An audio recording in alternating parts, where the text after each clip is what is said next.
Welcome to Carrying Wayward, a supernatural podcast for fans who aren't ready to let go and newcomers to the series who are ready to jump in. I'm Marie Vigourou. And I'm Drew Schulman. In this episode, we're diving into Supernatural Season 2, Episode 2, Everybody Loves a Clown. Let's get this show on the road.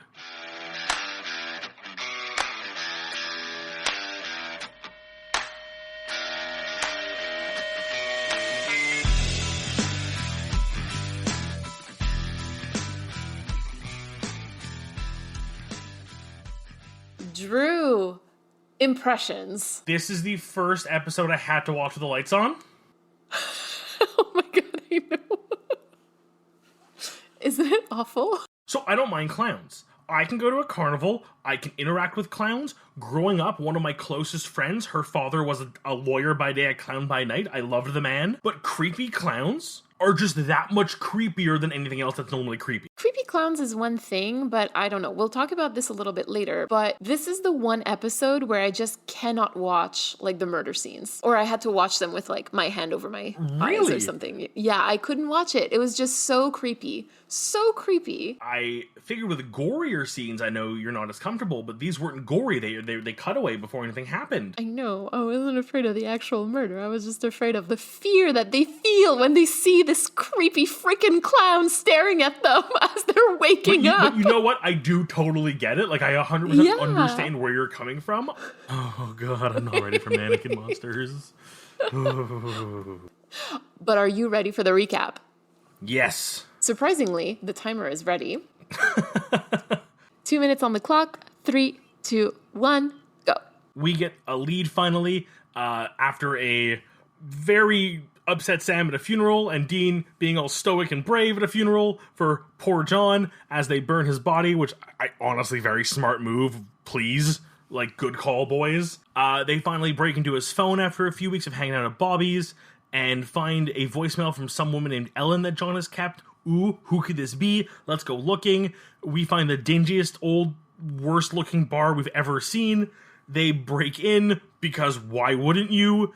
And are immediately stopped by Ella and her daughter, Jo, who are clearly equally as badass, if not badder asses than the two of them. We also meet Ash, who I think is a great example of don't judge a book by its cover, because damn is he smart despite the mullet. Eventually, as an excuse to move the episode along, we end up at a circus hunting a killer clown who seems to vanish and only kill adults and not the children. Really, nothing happens until the point that we eventually get the emotional breakdown of Dean and Sam, and they talk about their feelings a bit more about John's passing. They eventually find the clown and kill it, and then Ash reveals that he's built this crazy computer contraption to track the yellow-eyed demon.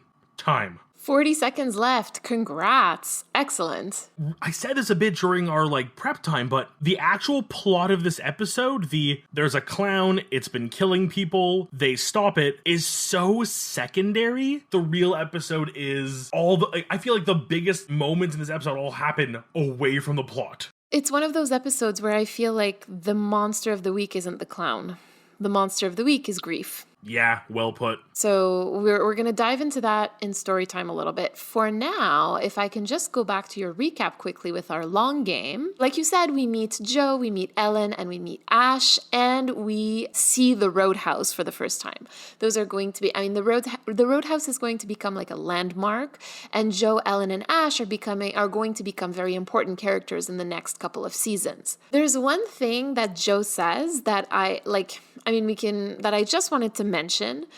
She says at one point, most hunters that walk through this door think that they can get in my pants with some pizza, six-pack, and side one of Zeppelin 4. And it's really interesting that she says that because in later seasons, the show is going to strongly associate pizza with sex and Led Zeppelin with romance. And I was shocked to see this coming up so early. I already like the idea. I feel like a lot of shows do that where they don't want to blatantly talk about a subject, so they kind of find an analogous something. I really do like pizza, so I guess it kind of works. In this case, you'll see, it starts...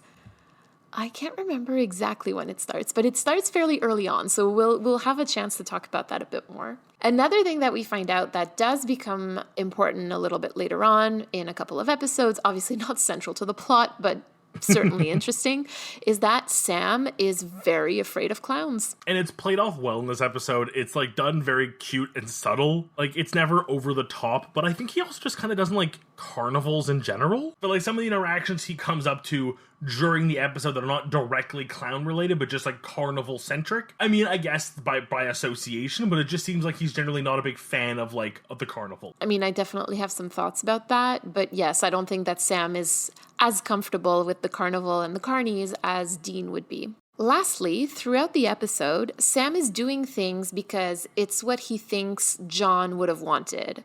And I want us to keep this in mind, that Sam thinks that honoring a deceased person's wishes is the best way to feel close to them or to keep their memory alive. And that's how Sam copes, I guess, with the loss of someone. Shall we jump into story time? We shall. So as we discussed briefly when we started this episode, the theme, or at the very least, the monster of the week this week, feels more like grief to me than the killer clown. And we're seeing that really through the episode. And I just want to briefly open a parenthesis about carnival and carnies here, because this setting is usually associated with some pretty specific tropes in media and literature. When we're talking about carnival, we're talking about outcasts who don't fit into society and who are rejected by their blood family and basically end up making their own found family with the other carnies. And, you know, the circles are tight-knit, they're very close and closed off to outsiders. And does that remind you of anyone? Definitely a level of found family in the carny tropes, but also in just the way the boys lead their lives. They are very much outcasts who make their own way through life and find their own friends, which I think comes across as such an interesting parallel to dip a little further into the episode when they actually speak to the ringleader of the circus. Yeah. And he kind of tells them, like, just go to school and get out of here. Like, we'll talk about that more when we get there, but just the idea that they are being seen as too normal for the circus when they have their own story. So just because they don't present themselves as outcasts, he feels that they can get away with it, almost like if you pass as normal, why not just live a normal life versus embracing who you really are on the inside and being what you want to be. Like you said, the theme of found family is also really quite important, and we're seeing that also in how the boys are actually setting up shop at Bobby's auto shop. We're also seeing it in what Ellen is saying when they meet her. You know, John was like family once. There's definitely, so we're going to be talking a lot about grief and found family today, from what I understand. Yeah, that was very evident in this episode, that this is very much the theme we'll be following. Even to just really jump in right away at the very beginning, the funeral for John, we see Sam is much more visually embracing the emotional impact, although we will learn later that he maybe wasn't accepting it as much, versus Dean, who is, once again, playing the role of the parent, is holding it together, is not letting it get to him. And I think that this sort of introduces the idea that grief looks different on everybody. As we learn at the end of the episode, we shouldn't judge the way that somebody grieves just because it's not outwardly or because it doesn't look like what we think it should look like. So I absolutely agree with you. You know, like there's something very externalized with the way that Sam is grieving. So he's crying, whereas Dean is not. And one thing also that I noticed about that scene is that when Sam is asking Dean if John had said anything before he died, Dean actually responds no. And I feel like the lie is important here, given that we were just talking last week about the importance of truth-telling in family. Yup. I know, right? And to sort of see Dean falling into John's old ways, like so immediately, too. So immediately. It felt like a little bit of a betrayal almost. And if not a betrayal, like definitely a disappointment. And obviously, like there's this single man tear that falls from his eye at that moment. And I can't stop thinking about, is he crying because of the secret that he's holding in, or is he crying because he's grieving his father? Because it's not clear to me. I mean, to me, it felt more like the secret, not that he's holding it in, but that he knows something in this moment. So again, here's a great example of one of those times where I literally have no idea what the secret is, and you do. Ooh. So I'm going to just say my first instinct in this moment was whatever John told him, I don't want to say upset him, but just took him out of it so much that he became a little detached, that he was able to go through this whole, almost as if he were angry at John in some sense. Mm-hmm. And that's why, like, on top of the way that Dean's already not very outward with his emotions, this just adds to it. He's very stoic and almost, like, upset with John, like he's been betrayed. And then when Sam asks about the secret and he says, no, he never said anything, it's him reckoning with the fact that, yes, he did, and it hurt me what he said, and I have to keep it a secret from you, and that's what gets to him. This is actually impressive, considering that you're telling me you don't know about this. Because no idea. Yeah, and I agree with you also. Like, he is forced into silence, really, because, I mean, again, we'll find out later, but he is quite literally, John has forced him into silence, into not opening up to his brother about whatever it is that he said. This is a deathbed confession, right? So this is important. And I think that there absolutely is a level of anger in Dean because he is, again, forced into silence by his father. Dean! Damn it, John. And they're fighting, too, about this, right? Sam wants Dean to talk about grieving John, and Dean actually, like, just needs to sit in his grief and work on his car. Sam wants revenge. Dean knows that they're not equipped to get revenge. There's no leads, no Colt. There's a lot of tension. And like I said, they're just processing their grief so differently. And it's just kind of causing them to drift apart a little in this episode. People grieve differently. I feel like I can be very Dean sometimes, and I feel like I can be very Sam sometimes. I think we all contain multitudes, and just we're seeing two extremes of that spectrum with the two of them. I agree. I absolutely agree. Are we ready to talk about Joe? Oh my god, yes. That entire gang of the Roadhouse. Love them. They need their own show. I want them in every episode. I think I have a small crush on all three of them, but that's another story. Let's continue. Okay, so I want to talk about Joe's introduction because this is something that we know from Eric Kripke from an interview that he gave. And I know that I don't usually like to bring up Eric Kripke or any like creator in Storytime, but I think this is really important because he did say, thank you, he did say that Dean would be attracted to someone who would walk into a room and could kick anyone's ass in the room. Obviously, that's what Joe does, right? And the first thing that Dean tells her or says to her is a sexual innuendo. A gay sexual innuendo, might I add, but an innuendo nonetheless. You know, please let that be a rifle. And Joe is definitely able to keep up with him, first by answering his sexual comment with another sexual comment, and then by punching him right on the nose when he disarms her. So kudos to Joe. Because clearly, according to Kripke, like, and also to anyone who knows about Dean, this is someone that he could be attracted to. Yeah, very much. Like, I feel like if I were watching this for the first time and really hadn't, especially being a younger viewer, may have not clocked the bisexuality of Dean as evidently as we have now, I think this would have been my immediate, like, oh, you're a couple. This is going to be a thing in a few seasons. I'm calling it now. I mean, he's bisexual, but that doesn't mean that he can't date women, right? Like, on the contrary, that means that he absolutely can date her. That's not the issue. But yes, it's I don't like to use the term obvious, but yes, clearly, like, there's tension there. Of the pizza variety. Yes, of the pizza variety, absolutely. And actually, I'm going to say that I don't think it's a mistake that her name is shortened to a gender neutral or even masculine name, Joe. Because, you know, near the end of the episode, we find out that, you know, Ash got kicked out of MIT for fighting. After we find that out, he sort of gives, like, Dean a look and, like, there's something.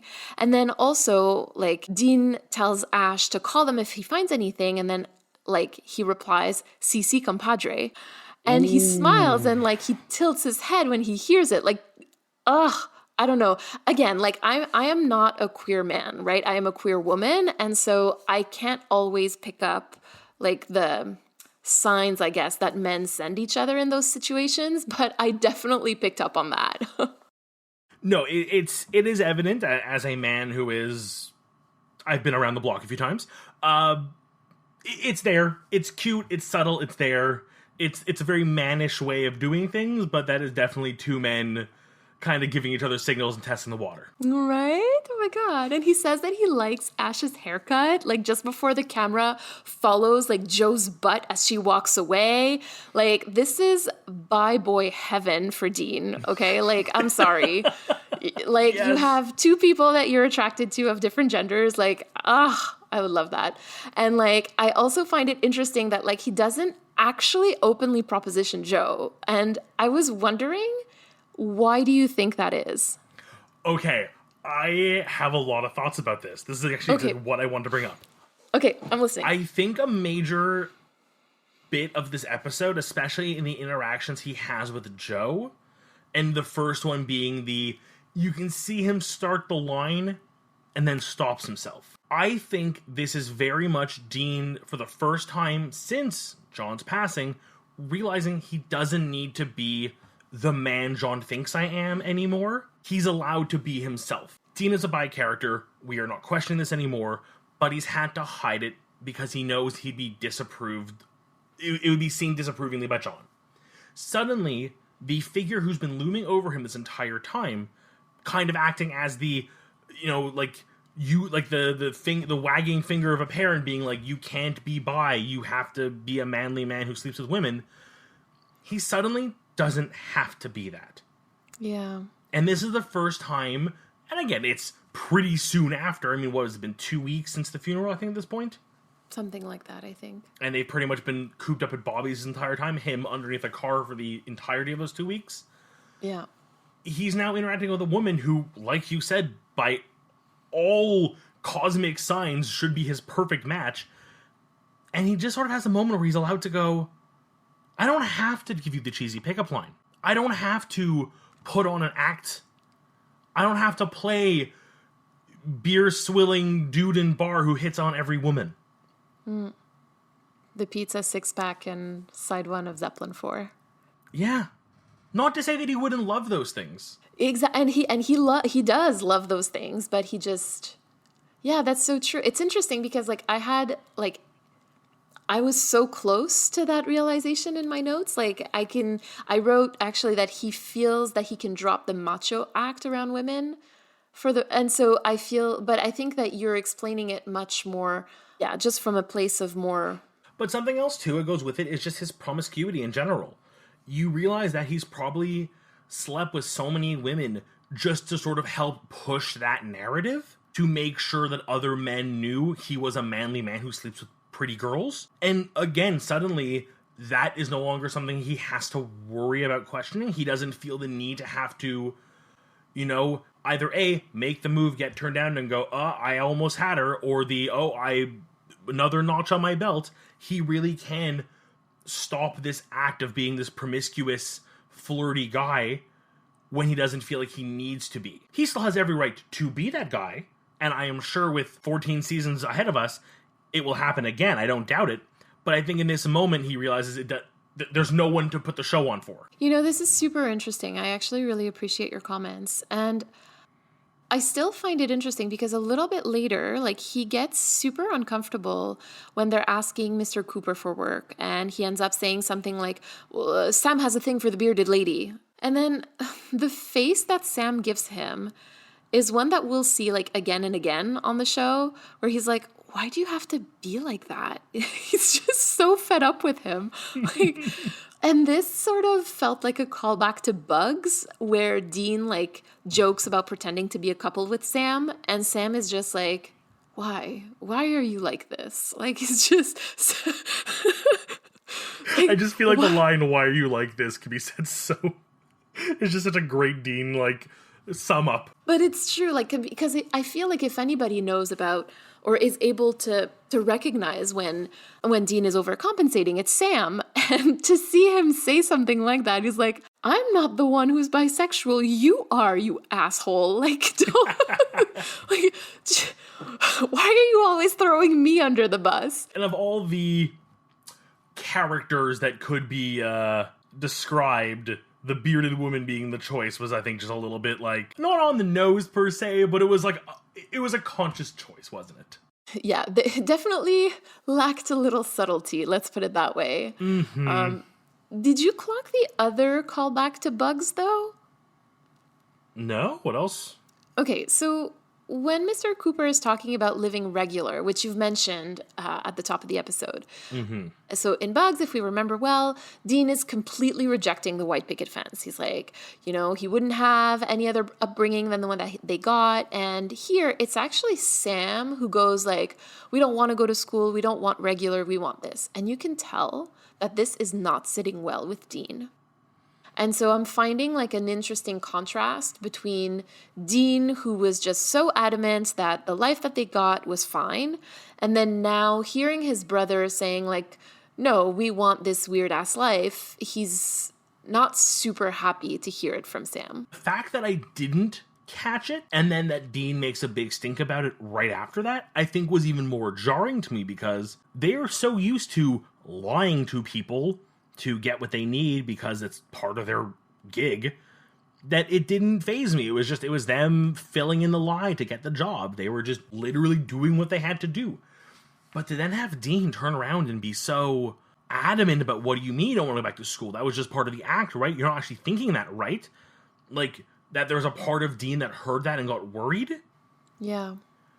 I think, again, harkens back to this moment of having to fill John's role a little bit. So as much as John's shadow is no longer over him, he now needs to fill in that role for Sam even more so. And we know John wants Sam to go back to a normal life. So by the transitive properties, Dean now feels like he has to have that want for Sam. See, that's interesting, because I don't think I would have put that together necessarily, because in my mind, like, Dean was always Sam's dad. So I don't think I would have put that together, but I appreciate it and I see it. So here's the difference, though. I think what's changed in this moment, the little change we're seeing, and I think this, again, is wholeheartedly due to either the way Dean is processing losing John or what John said, I can't be sure.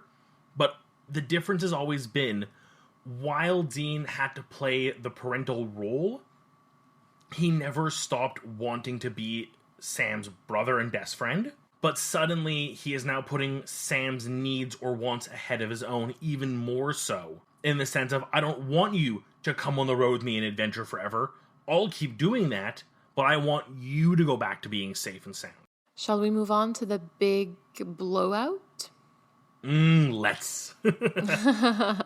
Okay, so do you want to, walk us through what you saw? So I think the big takeaway from this explosion is just to go back to the beginning of this episode, like our episode, grief is something that people feel very differently. I think sometimes it can be really hard to see somebody and know they're in pain. Like, I don't think anyone is looking at Dean going, oh, Dean's totally fine with this. Yeah, John died 2 weeks ago. He couldn't care less. They know what he's feeling. And this might be a trope in just sort of being a man. Men want to fix things. Yeah. And Sam sees pain in his brother and wants to find a way to help him get past that pain, to fix the problem. Dean has made it very clear that the way he processes is not outward, it is internal. If he feels he needs help, he'll come get it. He says he will, or he implies he will. Whether he will or not is a whole other bucket of worms. But this is the way he deals with grief. And the way he deals with grief is the way that he has to deal with it.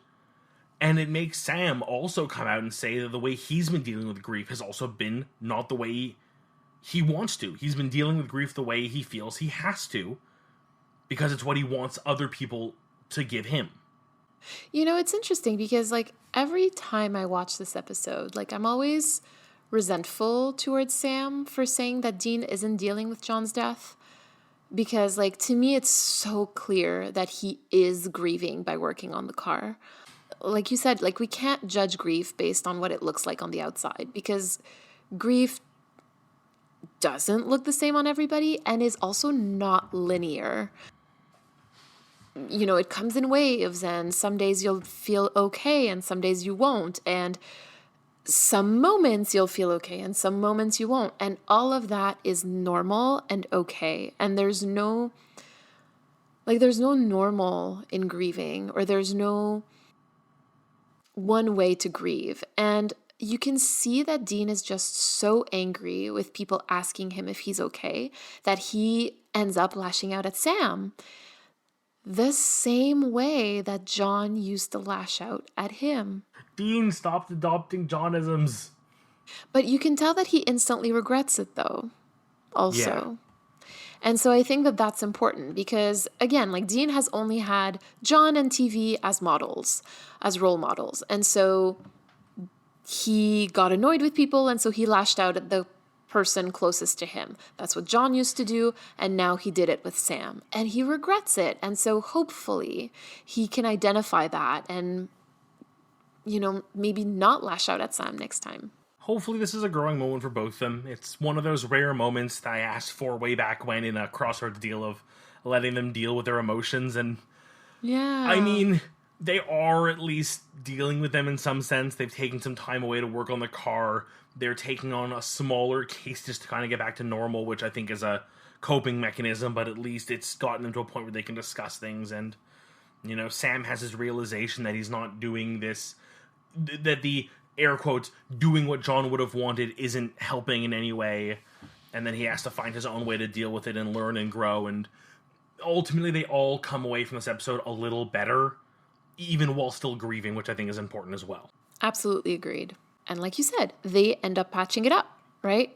Yeah. Before the end of the episode. And Sam recognizes his own issues with his dad, and he's finally focusing inward instead of focusing on Dean, because that was also the thing, right? Sam, I feel, was really distracting himself. So Dean was very openly distracting himself with the car, and Sam, I think, was distracting himself with Dean.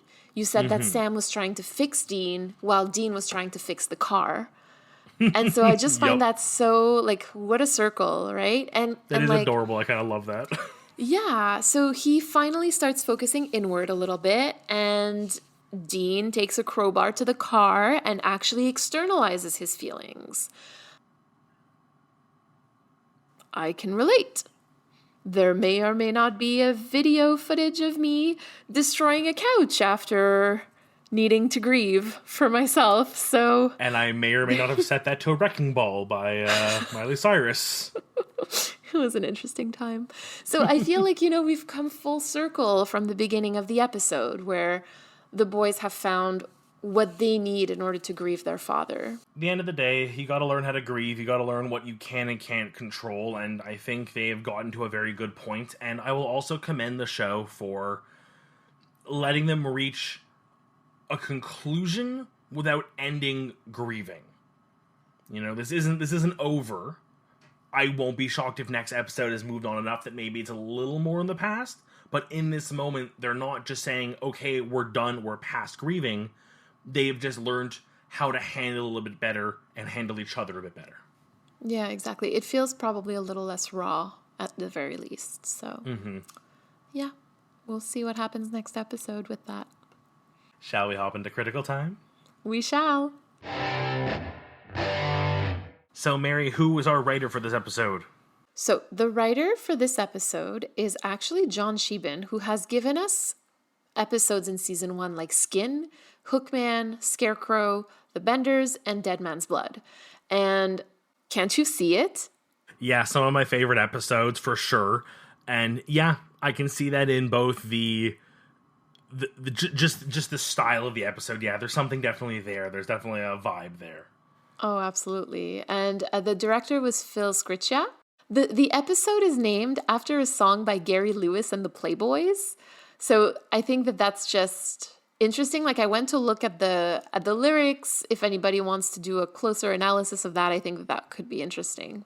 So yeah. Weirdly, a song from my childhood. I know it well. Yeah. Oh my gosh, that's so cool. So, critically speaking, this episode, like, I guess story time was all about the boys and their grieving. Critical time just about the circus. Yeah, it is about the circus. Yeah. It's a great setting, and I mean, especially talking about just sort of, again, reevaluating their lives a little bit, especially with the grief of losing their father. The circus is a great set piece for that. This kind of place of, as we alluded to earlier, kind of outcast of society. It does play a very nice backdrop, and they do it really well. I gotta say, I like the vibe. It's kind of always dirty and loud and busy. It feels real. You feel like you're there. Definitely. It had, in terms of set design, I actually felt like it was a little bit faith-like. Well, it's sort of this, like, the idea of, like, this big, open, empty area that otherwise would be full of nothingness has something erected in it for the sake of bringing, whether it be religion, joy, fun, peace, something to the masses.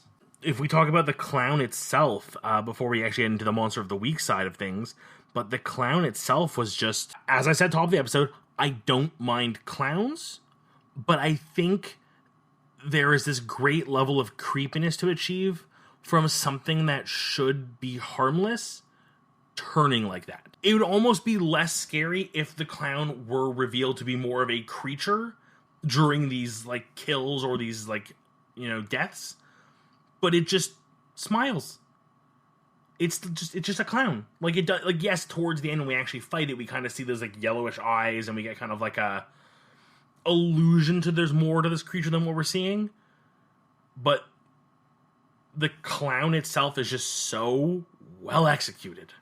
That's true. Yeah, that's true. That's, it's, okay, so full disclaimer, I can't actually watch those scenes. Like I said, like I have to either skip or just not watch the murders, so I haven't actually seen the clown in some time.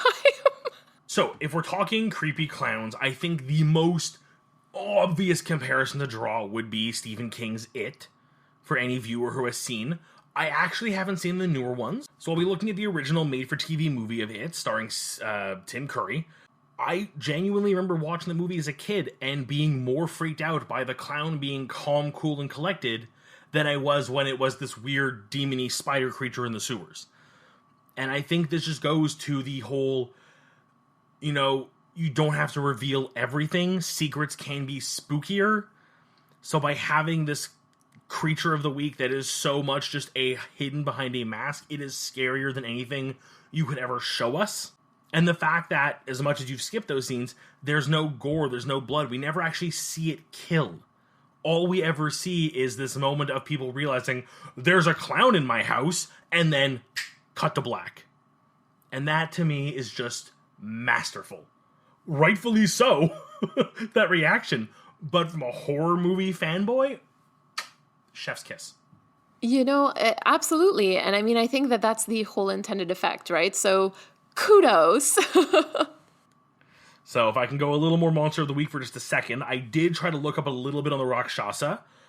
For once, I have been handed a creature of the week that I did not know anything about.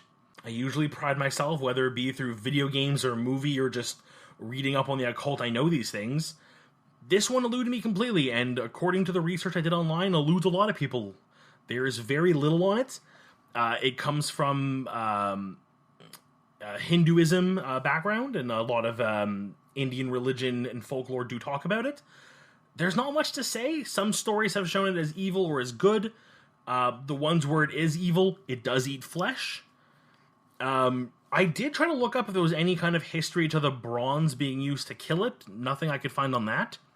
Also, to point out, and this came from the fun facts on Amazon, so I am stealing this. They specify that you need pure bronze to kill it. Okay. You can't make pure bronze, because bronze is an alloy of two other metals. So pure Accurate, bronze doesn't exist, but that just a fun little bit of lack of research there, I guess, on whoever put that line in. The last thing I'll say, though, is the two translations for the word Rakshasa to English from Malayan means giant. So I guess and I believe in the stories they were kind of seen as these like giant creatures that fought alongside like gods and demons. And in Bengali, it means to... It was weird. It kind of specified to eat nonstop, which seemed like a really weird specific term to have. Yeah. Like gluttony, I guess, or something? Okay. Interesting. Or like to in excess almost. Oh, in excess. Okay. All right. Yeah. To consume So, in excess. Again, this feels to me again kind of like we just needed a creature of the week, and some of the other details, like that it's a shapeshifter or it can change its form, do make sense for it, and they just sort of needed to fill a role, which I think was fine. You know, you didn't do it a disservice. You kind of gave us the bare minimum before, but you didn't really like abuse it in any way. So no complaints on my part. It led me to a bit of interesting reading, so thank you. Yeah, there you go. I guess like the only thing I would say about that is that if the words are to be translated from Malayan and Bengali, then it seems a little strange to me that a white dude would be a Rakshasa. Well, again, we've seen it is kind of a shapeshifter. I think the white dude was just a form it took. Oh, We do kind of okay, see okay. once he, you do, that's kind of what I was alluding to, is you do see when he does eventually stab at Sam, it begins to kind of like morph and get bigger almost, as if it were going back to its initial form, but staying invisible, which I think was, again, kind of nice, alluding to that there is something more to this thing, but we're not going to, ruin it by showing it to you. We're going to let it sort of just fade away. Then it feels really strange that they would have done that with the carnival. Like, it feels like they tried to mesh a bunch of things together that, unless we're missing something in the messaging, but like, it feels strange to me that they would mix like Malayan or Bengali lore with carnies. Yeah, I feel like I think this is a case of they had their setting, they had their killer clown, and they just needed to fill in the gap. And I guess just a cursory search of like list of creatures from other cultures that they could pull in for the sake of having a creature, without like repeating or pulling out something they wanted to save for a bigger episode, maybe. Okay, so perhaps not the best depiction in terms of cultural integrity. Okay, so good to know. Good to know. Thank you for that. This week, we have a voicemail from Nell. In episode 19, Provenance, Sam brings up the fact that Dean doesn't know what the term provenance means, and he sort of makes fun of him for it. And Drew brings up the fact that Dean sort of plays along and is willing to make fun of himself for it. But I think what's going on there is pretty deep. So throughout the series, we see that Dean deals with hurt through humor. The fact that he doesn't know this stuff and that Sam makes fun of him for it actually really hurts him and hurts his feelings, because Dean just didn't actually have the same opportunities that Sam did because he was raising Sam. And early on in life, Dean was, as many children are, unfairly labeled as stupid or unmotivated or lazy. He was probably the kid who fell asleep in class regularly or was out of class regularly, not because he didn't care, but because he was raising a child while trying to keep that child from knowing about the darkest parts of the world. So he would miss class because he would have to take care of Sam if Sam was sick, or protect him if there was something bad around. He would also have to probably stay up late and take care of Sam, and we know that he does this, that he's taking care of Sam a lot. So Dean was given this label really, really early on in life, and what he did was what he does frequently throughout the series is internalize that label and decided to own it, because if he's the one making fun of himself, it won't hurt, right? But it absolutely does hurt, and so he grows up feeling very angry that he didn't even have these opportunities and that he didn't have the choice to be smart.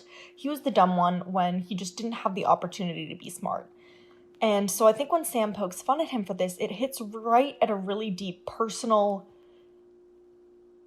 pain that Dean has, and a personal thing that he feels very inferior about, which is one of the major ways that the boys are really divided in early years of the show, because Sam doesn't actually realize yet just what Dean went through to keep him safe. We start to see a little bit of this emerging in this season, but it's not until later in the show that Sam suddenly sort of starts to figure out, like, oh, Dean had to really do a lot of major legwork to keep me going, and to keep me safe. And so at this point, Sam just hasn't realized that yet. So he pokes fun at something that he thinks is an innocent thing to poke fun at their brothers. But Dean, to him, that just fuels his sort of inferiority complex and his feeling of personal inadequacy, which we can get into all of his sort of savior complexy things and how he thinks that his only use in the world is to keep other people safe.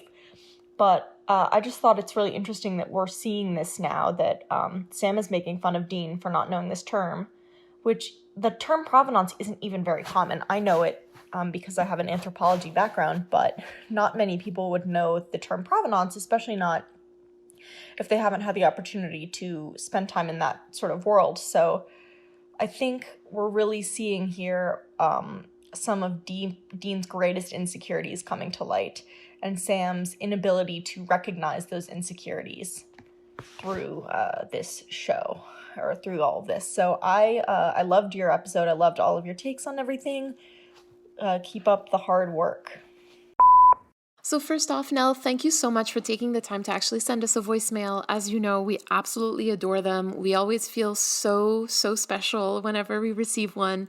So if anybody has any thoughts that they'd like to share with us, you can, of course, feel free to share it in a tweet, but we really do appreciate when we can hear your voice. You know, there's one term that you used in your voicemail that I really connected with, and it's the term labeling.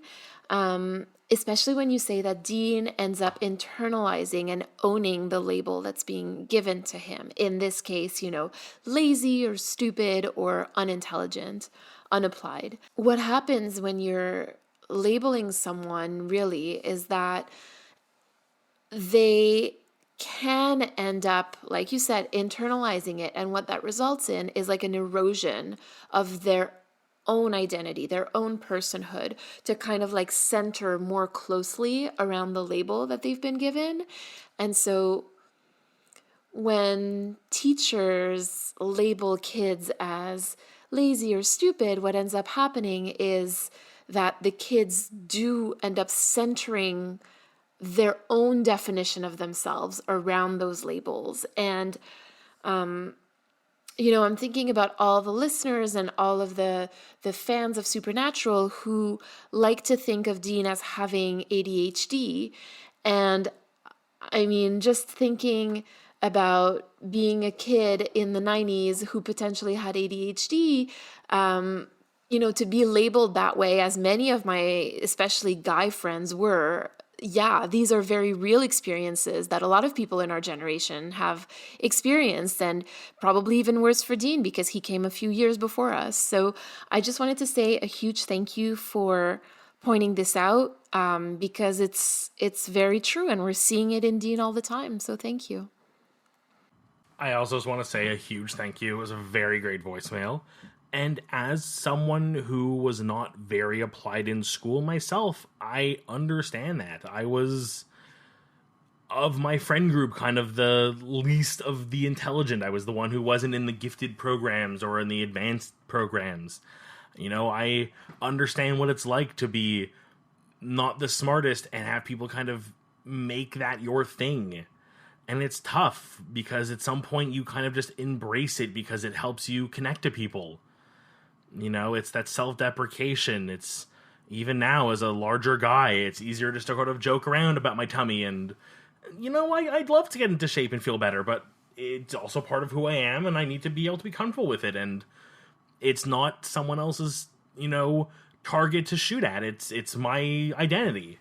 It's who I am and how I identify and what I want to be. And Dean, in this case, we see it. He unfortunately was not given a chance to grow up and gain the education that someone else like Sam was, and it shows. And it's not to say that he's not smart, he's just not educated in a classical sense.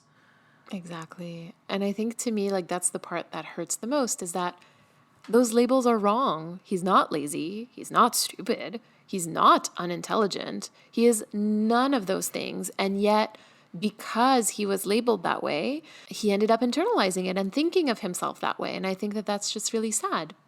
Yeah. Ay, poor Dean. Oh, Dean! Dean! Shall we move on to our crossroads? We shall.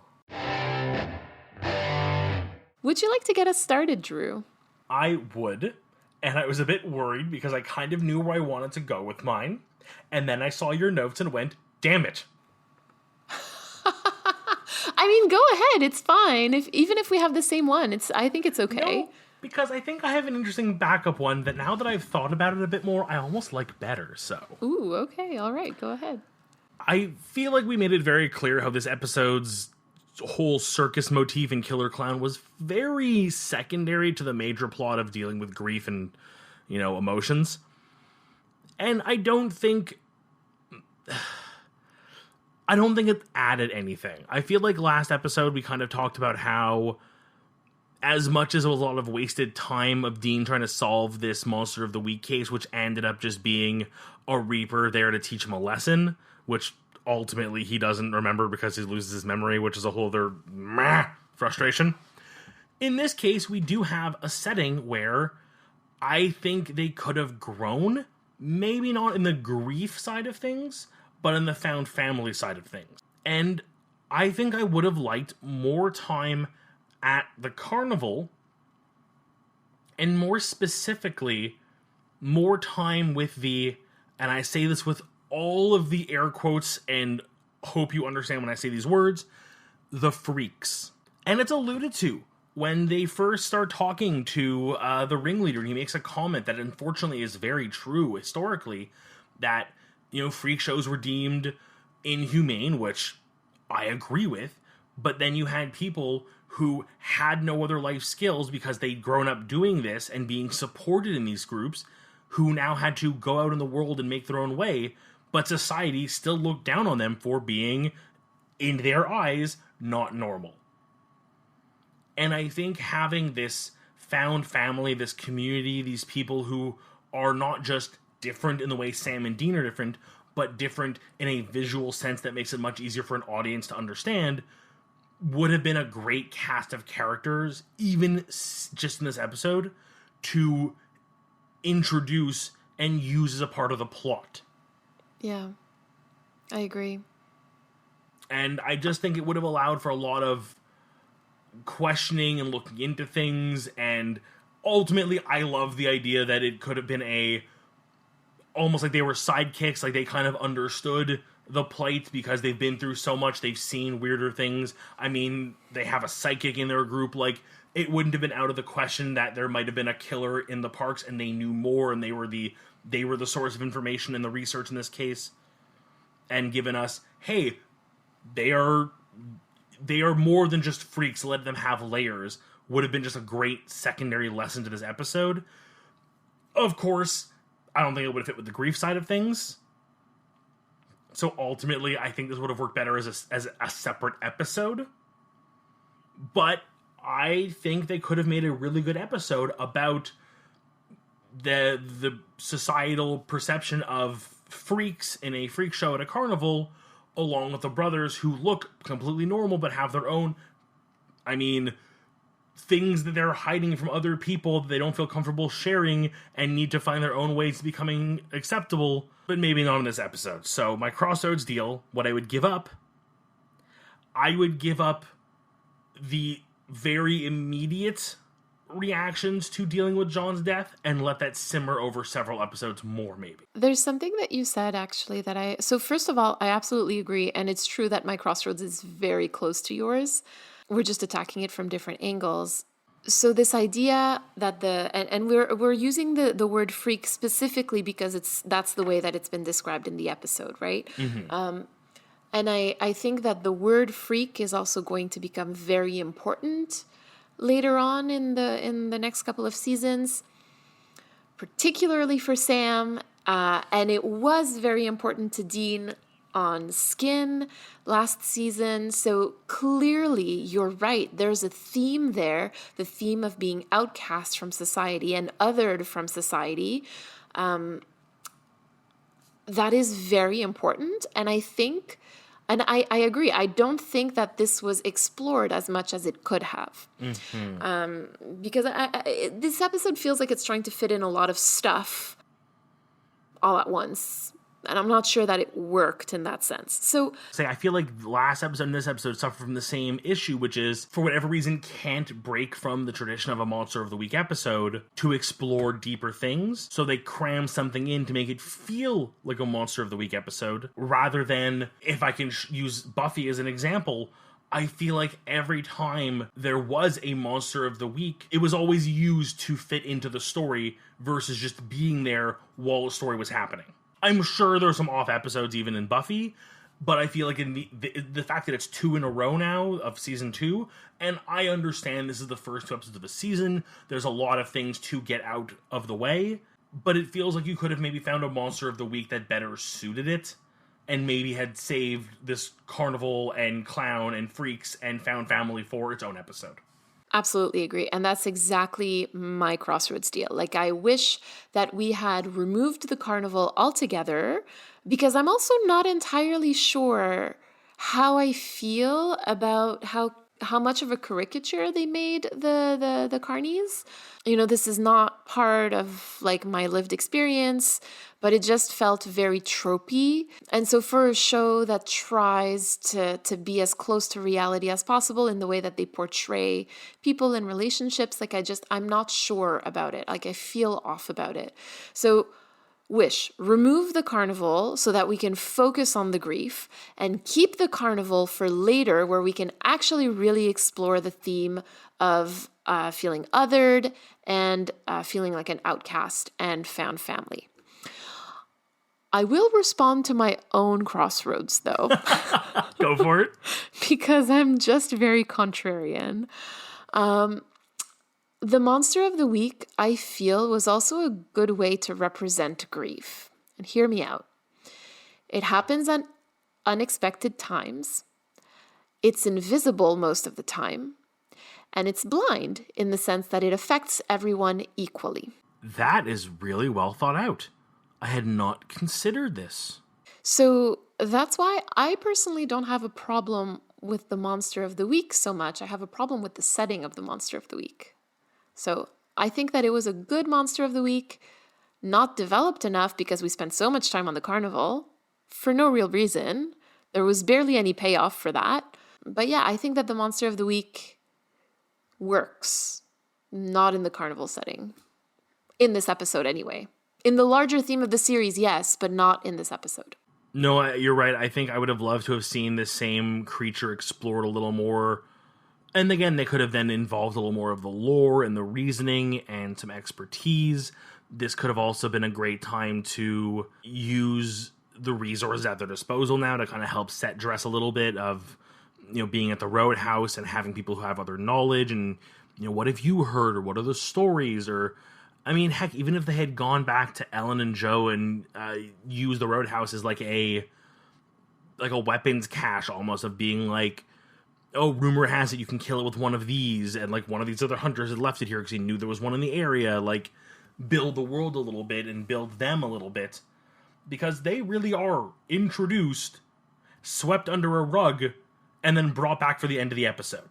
Yeah, it's all very strange. Like, it feels like perhaps there was like some sort of meshing of 2 episodes perhaps in this episode. Like, I don't know. I don't want to speculate about that. I would almost say 3 episodes.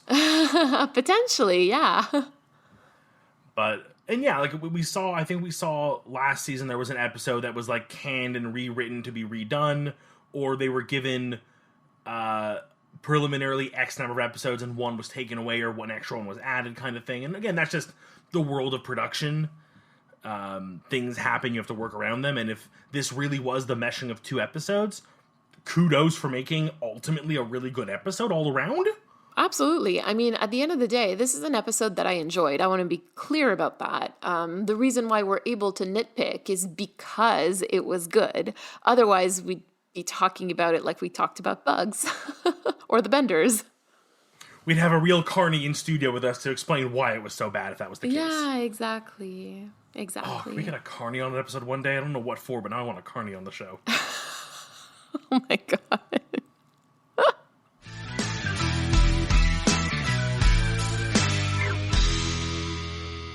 You've been listening to Carrying Wayward, a supernatural podcast produced by Rochelle Castellano, hosted by Mary Vigirou and myself, Drew Schulman.